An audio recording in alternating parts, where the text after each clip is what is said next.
We're going to talk about talking to people today and how to talk to people digitally, more specifically than in person.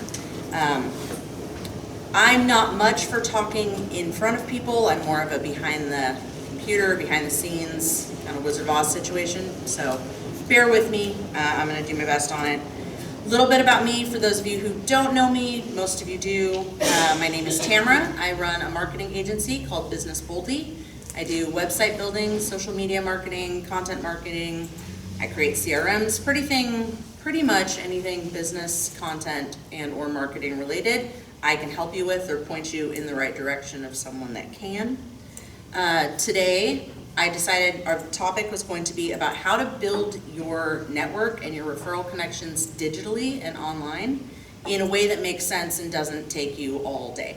So what you guys have in front of you is what I've been using for the past couple years, called the Power Hour Guide. You don't have to read through it all now. We're going to talk about it in the course of this presentation, but I do recommend taking it home with you, dedicating an hour of your day to it. I think when I first started using this method, I went from 350 followers to the 8,000 that I have now. So I do know that it works. It is slow to start. The more you put into it, the more you actually make these connections. The same as in life networking meetings and groups and referrals like this one. The more you put into it, the more you actually become friends with those people and build those real connections online, the more you'll get out of it.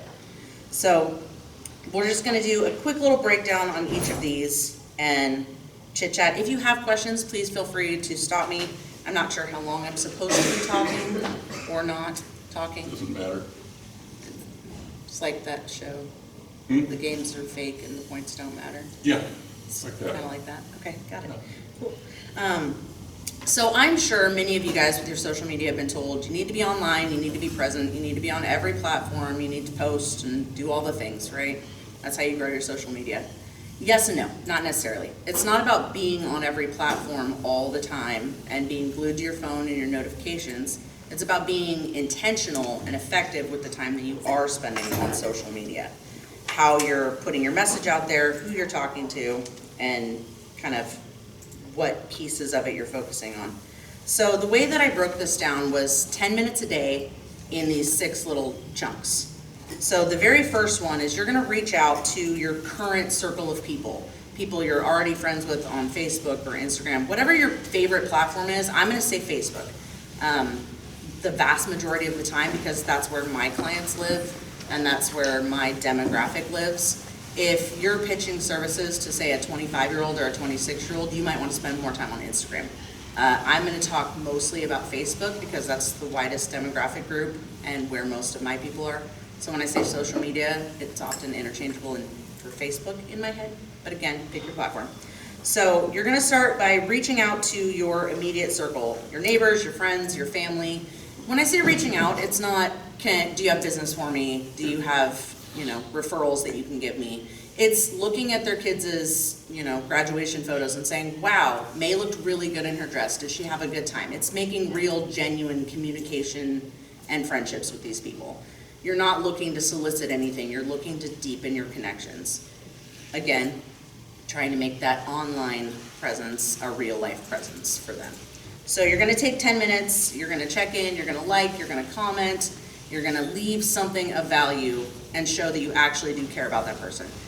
And again, please try to actually care about that person. Don't make it like inauthentic. Oh, May looks so good in her dress, but really you don't know who May is and you don't care. Don't comment on things that are fun. If you like their dogs, comment on their dog photos. Pick something that relates to you and to them as well, okay?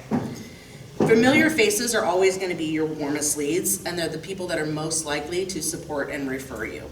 If, everyone talks about know, like, and trust, that's a real thing. But Bill and I talk all the time. I like Bill, I trust Bill, Bill trusts me. And so Bill's more likely if someone says, oh, I'm having this marketing issue, to say, oh, Tamara does marketing, as opposed to some other marketing person he knows because Bill already talks to me all the time about it, right? And so those people are going to be your most likely advocates. The next 10 minutes, I want you guys to follow up with current customers. And so this is going through your CRM, this is going through their social media and checking in like, hey, how are things going? Do you like the product? Are you enjoying yourself? Sometimes that can be scary if you have customers where you're like, oh, I'm not sure, that was a weird interaction, that was a weird relationship, and you're like, I'm just gonna let that ride for a minute. Wrong answer. Like, check in with them, be like, hey, are you happy, is this cool, do you enjoy the product? And if they tell you no, use that, right? Like, oh, well, let's work it out, let's fix it. Because your happy customers are going to be your best referral sources. They're the ones that sing your praises, they're the ones that say, yeah, Tamara absolutely smashed it for me, and I would definitely hire her again. Keep your people happy, check in with them, ask them, hey, do you know of anybody that might be interested or might want something? Those are the people you can ask. Once you know they're happy, they're doing the thing, but just check in. The next 10 minutes I spend on Facebook, and I go into Facebook groups specifically. So I might type in, if I'm looking for a roofing client, that's the client that I want. I might go into groups for homeowners, and I might go into groups for home contracting professionals. I'm gonna type in these hashtags, I'm gonna type in these things, and I'm gonna find groups where my ideal person lives. So I might find, crypto guys, and I'm gonna find a bunch of dudes that do crypto, and I'm gonna post in there, and I'm gonna look for comments, questions about how do I market, how do I do this? And I'm not going to say, hey, I do marketing, hi, I'm Tamara. No, I'm gonna say, oh, you're having issues with this thing, and I'm gonna give them a legitimate solution. I'm gonna give them an idea, I'm gonna give them something of value that they can take without me saying, hire me. I'm going to drop little nuggets, and then they're gonna read them and be like, wow, she really knows what she's talking about, she's super smart. I'm gonna follow her on Facebook. I'm gonna go check out her page and see if she's real. That's what you're going for. You're going into these groups and you're posting content in these other locations to bring people back to your page. That's how you grow your page. You can have a Facebook page that you post on every single day. You can leave it to Beaver on your social media, but if no one ever travels there and no one goes down the alley to get to your Facebook, it doesn't matter what you put there. You can be so smart, and it doesn't matter if only 3 people ever see it. So you go into these groups with 1,000 people, 2,000 people, 3,000 people, and you let people know, hey, I'm really cool, I know what I'm talking about, and you give them these bits, and they come back to you. That's how you get people to your page.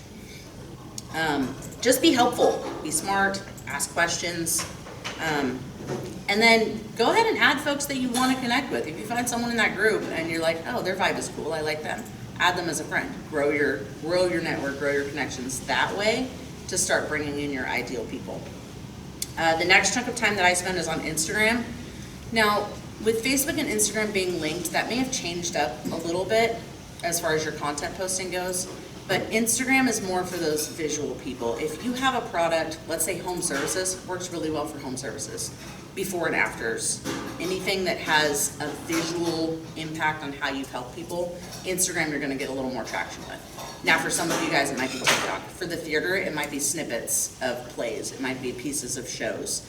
And so the platform that you're spending that 10 minutes on might be a little bit different, depending on where your audience is living and what you're doing.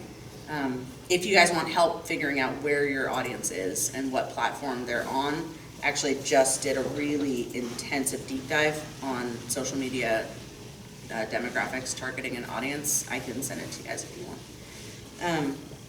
Get on Instagram and explore different hashtags. So it might be Pacific Northwest home remodels, or remodel my home, or body transformations, or glow up after 40 if you're in health and beauty, or whatever your niche may be. Grab those hashtags and you'll find people that are posting related content. You'll find people that are interested in what it is that you're talking about. That's the ticket, is to find the people that are interested in what you're talking about, so that when you do offer something, it actually is valuable to them and it makes sense. That's how they track back to you. That's where the hashtags, the searches, things of that nature come in. And Instagram is a bit more of a vibe, and so if you're a little more mellow, a little more casual, people are kind of drawn to that. They'll like your stuff. The more people like your content, and the more people, okay, let's backtrack. The way that Facebook, Instagram, TikTok, all of these work is algorithms, right? It's all computer based. So if Facebook sees that I like Ben's stuff, I'm in here commenting, I'm liking, I'm enjoying Ben's stuff, Ben likes 1 or 2 of my things. The computer says, oh, Tamara likes Ben, Ben knows and likes Tamara, I'm gonna show Ben more of Tamara's stuff, because they're obviously friends in real life. Ben and I, maybe not so much friends in real life, but Ben's gonna start to see more of my stuff. Ben's gonna start to see my content because I've liked his things. So the computer thinks we might be closer than we are. And as you like and comment and share other people's content, Facebook is gonna say, oh, they're friends. And so I should show Ben more of Tamara's stuff. Perfect. And so you get that reciprocation by being in other people's feeds, in other people's content. And I think a lot of us, when we think about growing our social media, skip that piece of it. It's, oh, I need to make sure I post on my page. Oh, I need to make sure I put a photo. When really a lot of the traction comes from you being in other people's spaces. Facebook rewards that, Instagram rewards that, TikTok, all of them like when you're engaged with other people. The next block, the fifth one, refer someone else or promote someone else. David talked about this yesterday and that book summary about the go-giver, about, you're looking to give. You're not trying to get something out of it, you're just putting it out there. People love connectors, and people love people who know other people, right? So take 10 minutes and promote someone else's business. Promote someone in your network, promote a friend. Hey, I met with Bill the other day and he was telling me about Senior Connections, and it was really good for me because it might be a valuable business resource that I hadn't considered before. It might be a networking group that I haven't looked at doing. Ben is always really good about connecting me with people that I don't know. And Ben is really good about telling me shows and events that I might want to promote my marketing business at. Find something you can genuinely refer, comment, like, and shout out about someone else. Because we're kind of reciprocal beings. So as we do that, and as we promote our network and talk about our people, it's, wow, Tamara always talks me up. If I have an opportunity, I'm gonna try and talk Tamara up a little bit. We're wired like that, we're built like that. And so the more that you're able to talk up someone, pick just one person a day and talk them up. Hey, thanks for having me to speak. It was really nice that Ben called me yesterday, gave me the opportunity to come and present, and I got to meet with and hopefully get business from other people. It was nice to chat about social media and sit here and ramble for X amount of time. Again, not great at it, but I'm trying so hard. Last one is sincerely thank at least 3 people. And I don't know how many of you have kind of chatted about it or studied about it, about like the living in gratitude daily kind of thing and finding things that you're grateful for every day and how that changes your mindset. It's not just that, but it kind of shifts how you're using your social media and how you're doing things when you take just a couple minutes to thank other people. So let's say I was choosing to do this today. I might message Ben later in my afternoon, and it could be a text message. Hey Ben, thank you for letting me chat with everybody. I ended up talking to 2 people about doing a free SWOT analysis, and so hopefully one of them becomes a client. I wouldn't have been able to do that without the opportunity that you gave me to come and present. Find something genuine, something specific, comment on it, and thank you. And like I said, I spend about 10 minutes a day just thanking people, shouting praises openly, often as I can, because again, it builds that relationship with people. Because Ben's like, wow, that was really cool, Tamara, to take a second and think about what I was doing. Last, it's not about doing more, it's about being intentional. If you can set aside 1 hour a day, or if you can't set aside 1 hour a day, just a couple times a week, set aside that little bit of time. If you can only manage 10 minutes, take one of these blocks every day and do 10 minutes in one of these platforms every single day. It's being consistent, being human, being helpful. That's how you use the power hours. And so if you take this home and you put it in your office and you just pick 1 block per day, or you build 1 platform per day, you'll see your social media grow. As if you're connecting in digital land the way you connect in real life, you'll see your numbers change and you'll see people actually connect and message you.